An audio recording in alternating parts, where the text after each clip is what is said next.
For quite some time now, I've had this cast of a Guy-Manuel helmet hanging around my room. While at one point I had planned to get it chromed gold just like the real deal, I never quite got around to it for one reason or another, the price of chrome plating being the main problem. Eventually though, I got tired of its bland appearance up on my shelf, and so the other day as I stared across the room at this thing, I decided I'd had enough. I would take it upon myself to paint it. It was then that I spent a bit of time contemplating what the paint job should be. I'd considered doing an existing piece from Daft Punk's helmet library, something that wouldn't be as expensive as chrome plating, such as their Alive Tour helmets with the black and red trim, or their Silver Tron helmets with their simplistic stainless steel design. But in the end I decided upon a more original concept for a helmet, something that would stick out from the normal gold and silver without wildly deviating from the tried and true formula. Now, being someone who lives in the desert, I see my fair share of rust. It's practically everywhere. After thinking about it for a while, I figured this would be the final idea for the piece. While originally I was going to do a normal orange rust effect over the standard gold of Guy-Man's helmet, I discovered that gold does not actually rust. With that in mind, I figured I could just kind of do whatever, since I was already making up the helmet. So I decided I would go with the Patina effect.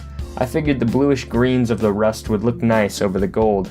Keeping in mind that gold doesn't rust, I kind of made the assumption that the gold would just be a very bright copper, or maybe a copper with a golden coating over top of it. And with that, I had my final paint scheme in mind.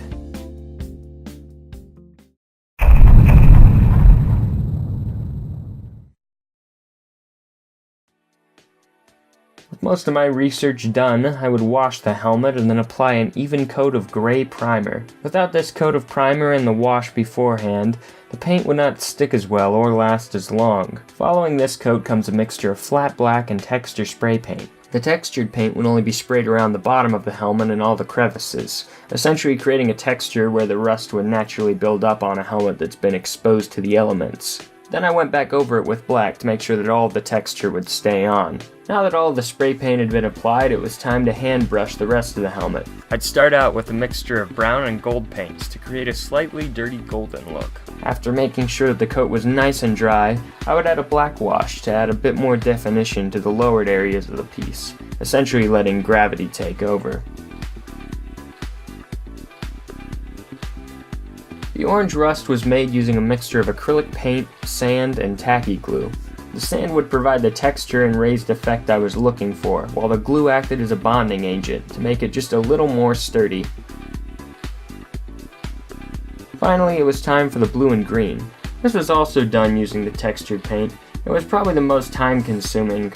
I had to build up several layers of this. Then I added on a bluish-green wash and a light blue texture layer over that.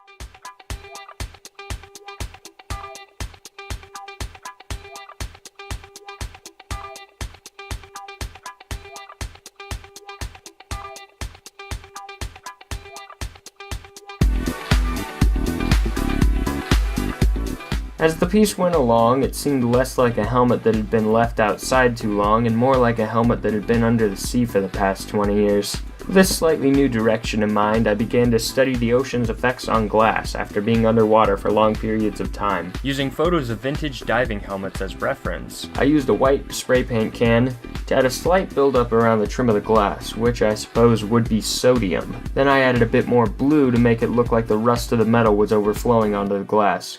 Keeping in mind that glass does not rust, I didn't want to go overboard on this effect. Both pieces were then sprayed with a matte clear finish to protect and seal the paint, while giving it a dull look in some areas.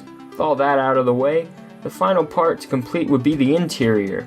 Using the pieces of foam that came with the helmet initially, I used some black fabric to cover them on and glued them into place, arranging them in the most comfortable fashion I could, making sure that the helmet would fit nice and snugly on someone's head. And finally, we have the finished piece. It always feels nice to finish something that you started months ago. Although the paint job only took 4 days, the helmet's been hanging around my place for almost a year. Finally having another presentable piece up on the shelf feels so good.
Alright, guys, and that's the helmet. Thank you all for watching. I hope you enjoyed this little fascinating journey into the process. I'm glad to have this piece finally done so that it can sit up on the shelf and gather dust and look pretty, and then someday someone will point to it and say, "How did you do that?" And then I can link them to this video and collect ad revenue. That's pretty much it for this one, though. I've got a Tumblr. If you guys want to follow me on there, that'll be down in the description. I post behind the scenes photos of stuff like this occasionally, but mainly I just post my drawings that I do outside of Draw Talk. And yeah, that's pretty much it for today. Appreciate you. All right, I'm done. You know, until next time. Play me out.